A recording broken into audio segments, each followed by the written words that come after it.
Magandang araw mga kapatid. Ako po si Pastor Jason and welcome sa The Pentecostal of Escalante Podcast.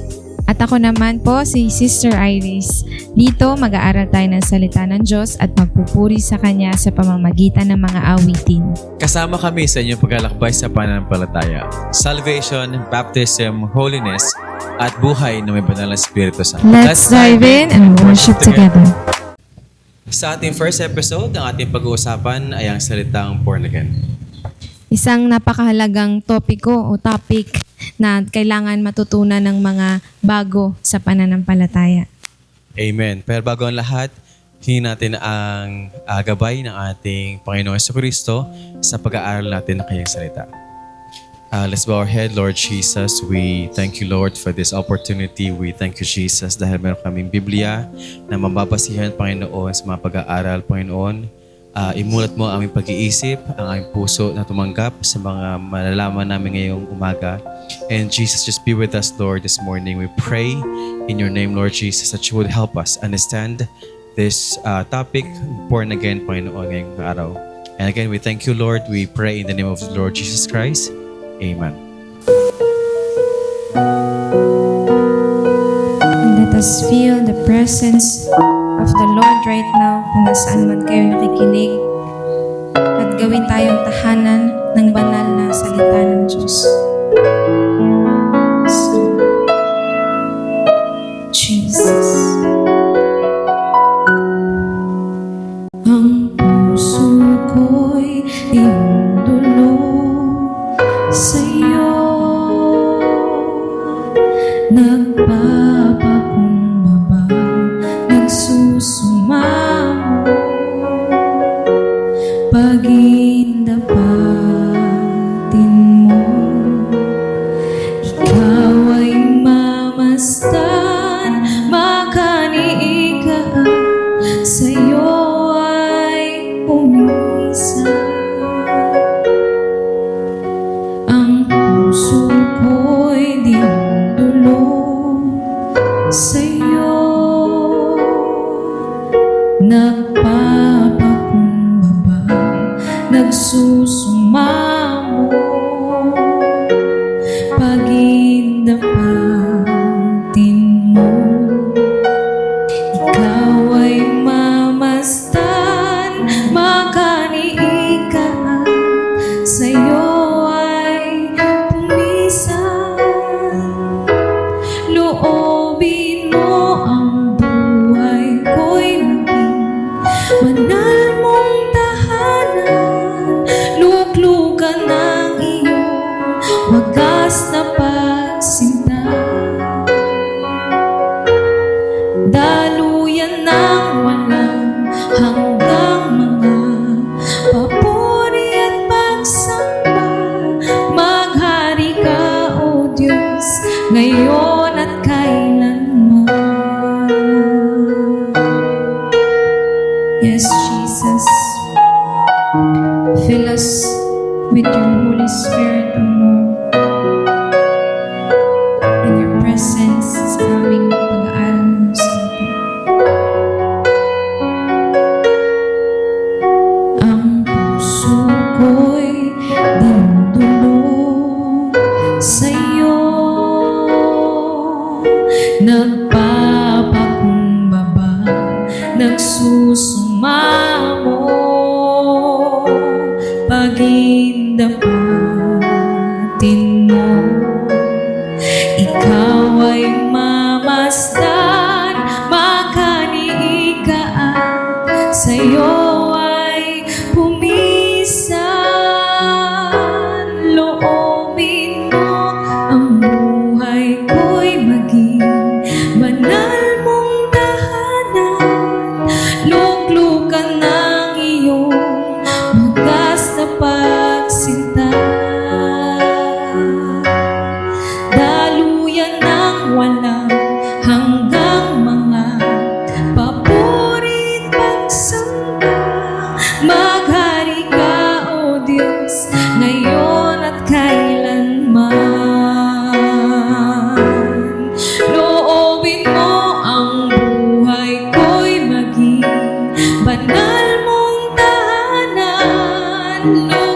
ka ng iyong wagas na pagsinta. Daluyan ng walang hanggang mga papuri at pagsamba. Maghari ka, O Diyos, ngayon at kailanman. Maghari ka, O Diyos, ngayon at kailanman. Maghari ka, O Diyos, ngayon at kailanman.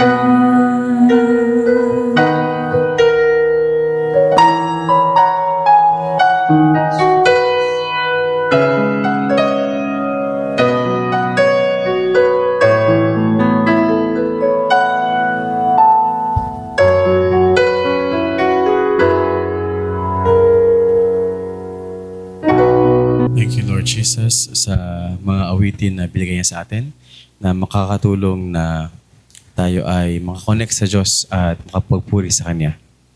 And sa nabanggit kanina, ang pag-uusapan ngayong umaga ay ang salitang born again. Yes, Pastor, napakagandang pag-aralan ng pagiging born again. At ano nga ba yung born again? Yan ba yung isang grupo, Pastor, na na parang kailangan magpabaptize o born again? Ano ba yan? Okay, ang born again normally ay may dalawang misconception. No? Una, na yan ay grupo or isang religious group. Lagi natin tatandaan na sa Biblia, walang nabanggit na religious group. Kahit sinong grupo, wala. Even ang mga apostles, si Apostle Paul, nung siya ay nagtayo ng mga churches sa iba't ibang lugar sa Corinto, sa Roma, sa Epeso, walang pangalan ng mga churches na tinayo nila. Kapag ina-address niya ang mga taong yon, ina-address niya kung ano yung kanilang citizenship o yung kanilang mga taga-Epeso, mga taga-Roma, mga taga-Corinto. So walang church dahil ang Diyos at ang mga apostles ay hindi nag-promote ng kahit anong grupo or church. So ang Amen. pagiging born again ay hindi siya isang maanib ka sa born again na group, kundi ito ay proseso. Ang isa namang misconception sa pagiging born again, sapat na yung magbago ka. Sapat na yung tanggapin mo si Kristo bilang sarili mong tagapagligtas at magbago. Sabi sa Biblia, kung tayo lang sa sarili natin, wala tayong magagawa para baguhin ang ating sarili. Kailangan tulungan tayo ng Panginoon sa pamamagitan ng banal na Espiritu na empower tayo para tayo ay makapagbago. So kung hindi siya grupo at hindi siya basta lang pagbabago ang pagiging born again, ano siya? So lagi natin tatandaan kapag tayo nag-aaral ng Biblia, natignan ang konteksto o yung kabuuan ng isang scripture para mas maintindihan natin. Mag-asa ka, Sister Iris, na basahin yung context ng John 3:3 at John 3:5. So we are reading from the book of John, chapter 3, verses 1 to 7. 1, chapter 3, 1 to 7. 1. May isang taong nagngangalang Nicodemus.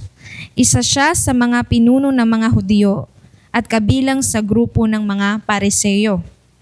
Isang gabi, pumunta siya kay Jesus at sinabi, "Guro, alam naming isa kayong tagapagturo na mula sa Diyos dahil walang makakagawa ng mga himalang ginagawa ninyo, maliban kung sumasa Kanya ang Diyos." Sumagot si Jesus, "Sinasabi ko sa iyo ang totoo. Hindi mapapabilang sa kaharian ng Diyos ang hindi ipinanganak na muli." Nagtanong si Nicodemus, "Paanong maipapanganak muli ang isang taong matanda na? Hindi na siya pwedeng bumalik sa tiyan ng kanyang ina upang ipanganak muli." Sumagot si Jesus, "Sinasabi ko sa iyo ang totoo. Hindi mapapabilang sa kaharian ng Diyos ang hindi ipinanganak sa pamamagitan ng tubig at banal na espiritu. Ang ipinanganak sa pamamagitan ng tao ay may pisikal na buhay. Ngunit ang ipinanganak sa pamamagitan ng banal na espiritu ay magkakaroon ng buhay, bagong buhay na espiritual. Kaya huwag kang magtaka na sinasabi ko sa iyo na kailangang ipanganak kayong muli. Amen. So, malinaw sa nabanggit nating teksto na sa John 3:3, hindi lang tayo dapat huminto doon no, sa verse na yun, kundi tuloy-tuloy basahin ang buong konteksto para malaman natin kung ano po talaga yung pinapahiwatig ng Biblia. So, pag sinabing born again o ipanganak kang muli, natanong ngayon si Nicodemus, ang tanda ko na. Anong gagawin ko? Tatantarin mo ako tapos babalik ako sa sinapupunan ng aking ina? Kahit Para ako magtataka. para ipanganak kang muli. Di ba? Pero ang Diyos ay naintindihan niya na hindi ka pilosopohan ang tanong ni Nicodemus, kundi isang realidad, isang honest na question. Na sinabi mo na ipanganak ako muli, pero ito yung aking nararamdaman. Ito yung totoo kong nararamdaman sa aking puso. Paano ako ipapanganak muli? Pinaliwanag ngayon ni Kristo. Sabi niya, kailangan ka ipanganak sa dalawang bagay. Ipanganak ka sa tubig at ipanganak ka sa Espiritu Santo. So, ibig sabihin, ang born again pala ay isang proseso ng dalawang bagay. Ang rebirth sa tubig at rebirth sa Spirit. Ngayon, sabi mo sa akin, Pastor, paano ako may papanganak muli sa tubig? At paano ako may papanganak muli sa Espiritu Santo? Yang mismo na yan ang ipinakita at ibinahagi na banal na Espiritu kay Apostle Peter nung siya ay nakareceive ng Holy Ghost sa the day of Pentecost. Na in-empower sila. Sabi ng Diyos na bibigyan ko kayo ng banal na Espiritu na mag-empower sa inyo. So ang sabi ni Apostle Peter sa Acts chapter 2 verse 38, repent and be baptized every one of you in the name of Jesus Christ for the remission of sins, and ye shall receive the gift of the Holy Ghost. Amen. So ibig sabihin pala, ang rebirth experience ay nahati sa tatlong bagay. Una, tayo ay magsisi, maghinulsol. Tayo ay magrepent sa ating mga kasalanan. Ang pag-repent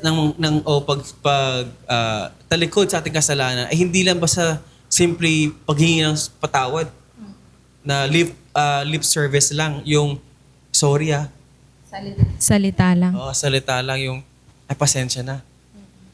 Nung panahon ng mga apostol, pag meron kang belief, pag meron kang sinabi, merong kailangan siyang ebidensya. Katulad na lang nung preach ni John the Baptist. Ang preach ni John the Baptist ay repent, magsisi kayo. Pero hindi na sapat nung panahon na yun na sabihin ng mga tao, nagsisisi na ako, na doon na tumigil si John the Baptist. Sabi niya, kung talagang nagsisisi kayo, magpabautismo kayo. Ang bautismo ni John the Baptist ay walang kapangyarihan maghugas ng kasalanan. Pero yun ang simbolo, yun ang patunay na yung mga tao ay nagsisi nga. So hindi sapat yung belief, hindi sapat yung state of mind na belief lang. Kailangan merong ebidensya. So sabi ni Apostle Peter, repent. Kapag nag-repent kayo, be baptized in the name of Jesus Christ for the remission of sins. And mababasa natin sa Biblia na ang rebirth na sa tubig o pagpanganak sa tubig, yun ay sinisimbolo ng pagbautismo sa tubig. At ang pagbautismo sa tubig na yan at sa pangalan na yan ay pag-uusapan pa natin kung sasamahan nyo kami sa sunod nating mga topic. Pero ang isa pang ang sinabi ni Jesus ay na makapagkumpleto ng new birth experience or born again experience is yung rebirth in spirit.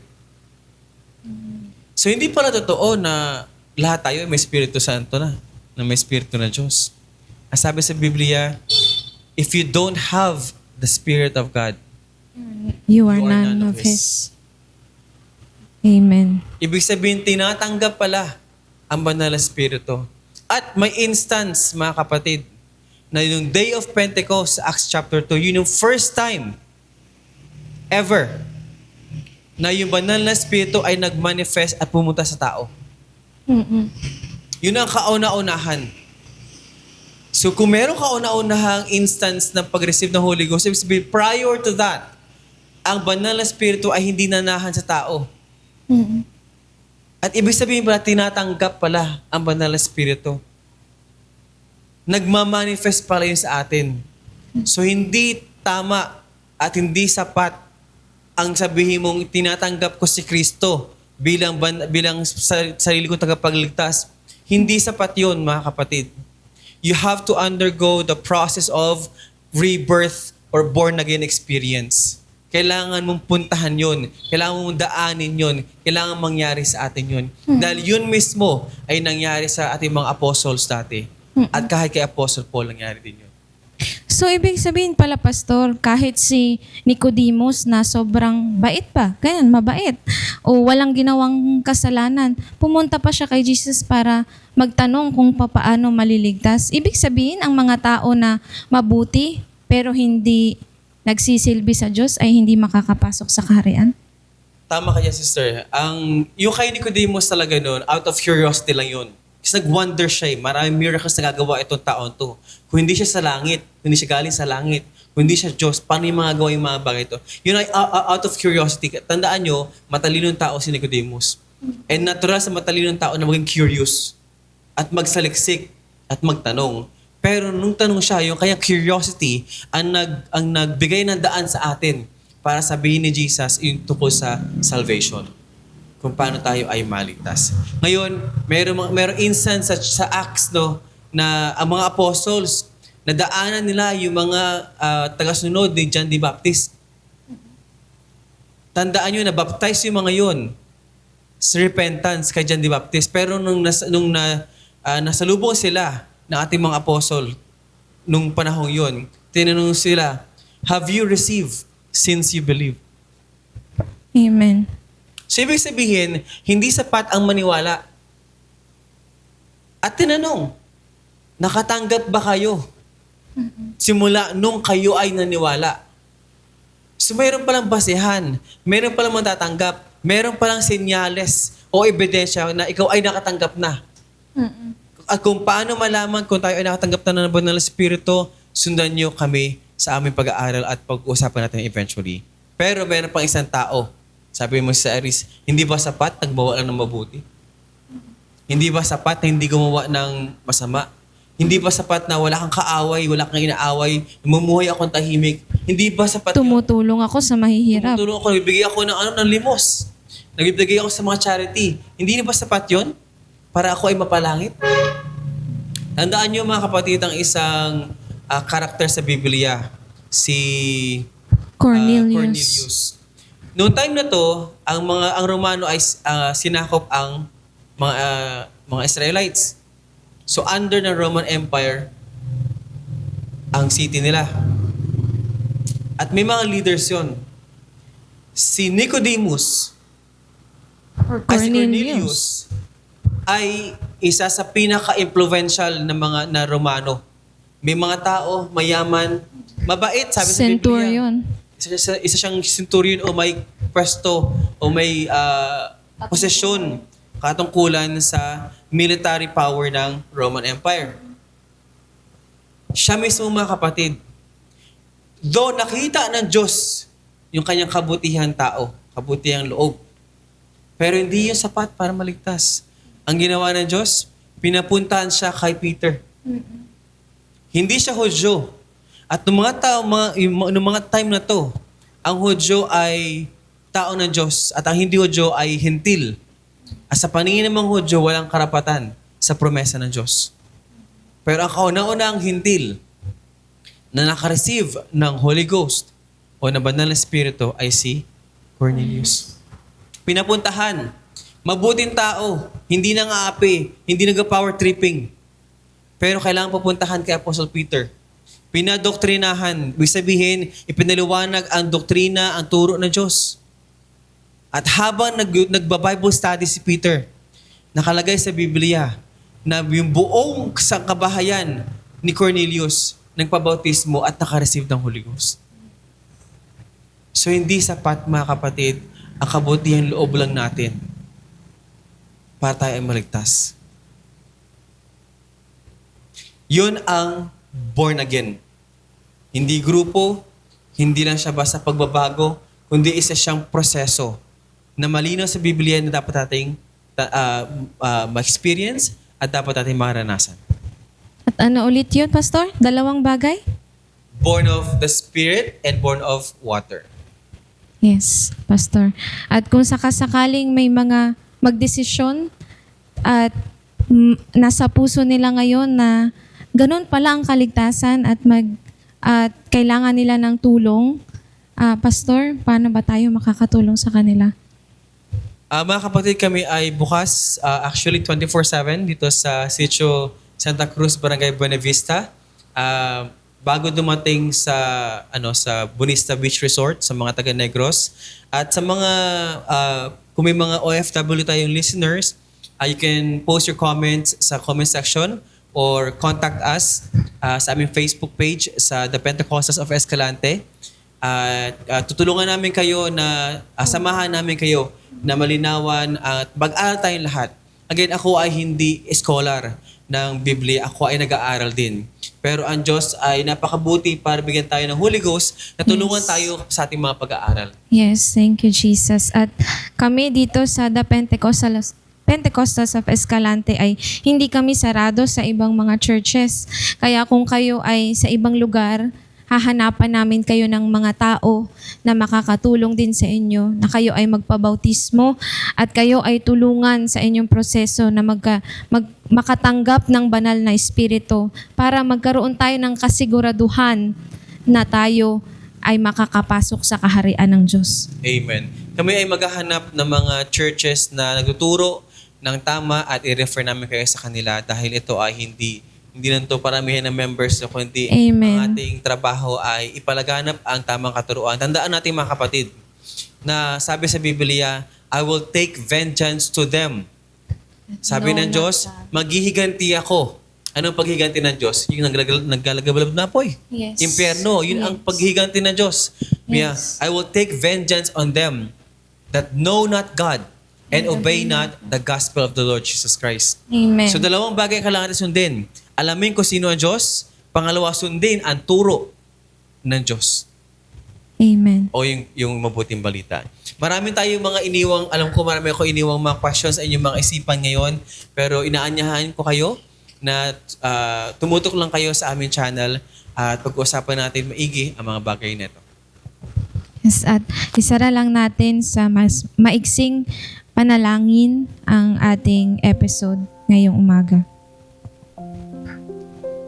Lord Jesus, we are grateful, Lord, that we have this opportunity to share whatever we have learned, Jesus, and to share the gospel. It is our mandate to witness.